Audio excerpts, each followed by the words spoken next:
आज भारत माता के महान सपूत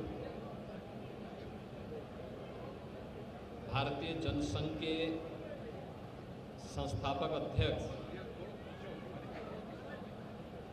डॉक्टर श्यामा प्रसाद मुखर्जी जी की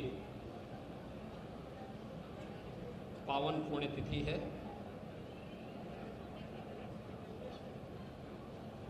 आज ही के दिन 1953 में डॉक्टर श्यामा प्रसाद मुखर्जी जी ने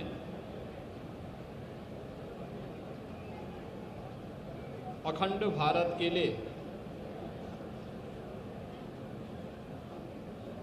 अपना बलिदान दिया था।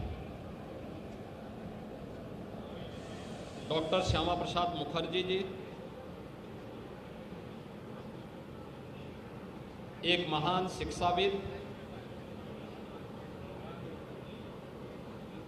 महान स्वतंत्रता संग्राम सेनानी,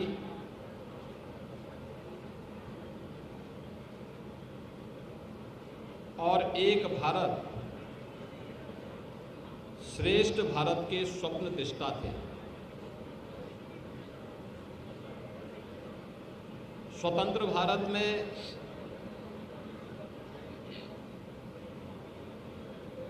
कैबिनेट मंत्री के रूप में उन्होंने देश को अपने विजनरी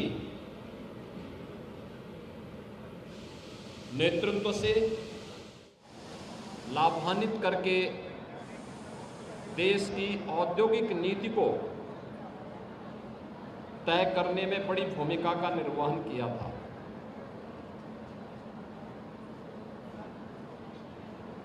देश के अंदर खाद्य आवश्यकता की पूर्ति की जा सके, खाद्य मंत्री के रूप में भी स्वतंत्र भारत के पहले मंत्री के रूप में उन्होंने एक बड़ी भूमिका का निर्वहन किया था। उन्होंने केंद्रीय कैबिनेट से पंडित नेहरू के नेतृत्व की सरकार के द्वारा आज़ादी के तत्काल बाद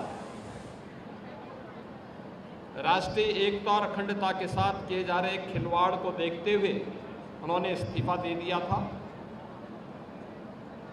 और भारतीय जनसंघ के पहले अध्यक्ष के रूप में उन्होंने देश के अंदर एक नई राजनीतिक शुरुआत को आगे बढ़ाया था। जब आज़ादी के तत्काल बाद संविधान लागू 1950 में हुआ, 1952 में प्रथम आम चुनाव के बाद देश के संविधान में धारा 370 को डाल करके राष्ट्रीय एकता को चुनौती देने का काम तत्कालीन सरकार ने किया था। कश्मीर में परमिट सिस्टम लागू किया गया और देश की सुरक्षा के साथ राष्ट्रीय एकता और अखंडता को स्वयं सरकार में बैठे हुए लोग ही चुनौती देने लग गए थे। तब एक देश में एक प्रधान, एक विधान और एक निशान का उद्घोष करते हुए डॉक्टर श्यामा प्रसाद मुखर्जी जी ने कश्मीर में प्रवेश किया था। उनको गिरफ्तार कर दिया गया। हिरासत में ही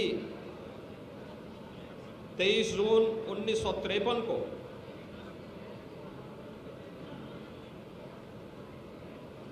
जम्मू कश्मीर के जेल में उनका बलिदान हुआ।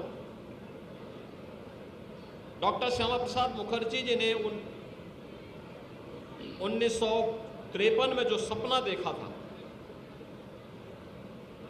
एक भारत का, अखंड भारत का और सुरक्षित भारत का, उसे साकार होने में 65-66 वर्ष लगे। जब प्रधानमंत्री मोदी जी के नेतृत्व में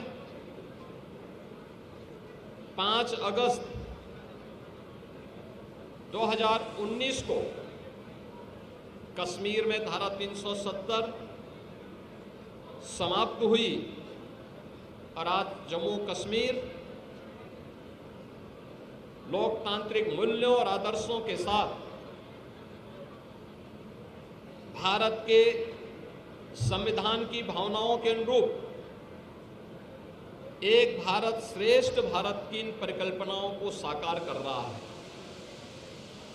कश्मीर में धारा 370 का हटना डॉक्टर श्यामा प्रसाद मुखर्जी जी के प्रति प्रधानमंत्री मोदी जी की और भारतीय जनता पार्टी नेतृत्व की सरकार की एक कृतज्ञता है। भारत माता के ऐसे महान सपूत को, जिन्होंने एक प्रखर शिक्षाविद के रूप में, महान स्वतंत्रता संग्राम सेनानी के रूप में, एक विजनरी राजनीतिक नेतृत्व के रूप में देश को अपनी मूल्य सेवाओं से लाभान्वित किया था,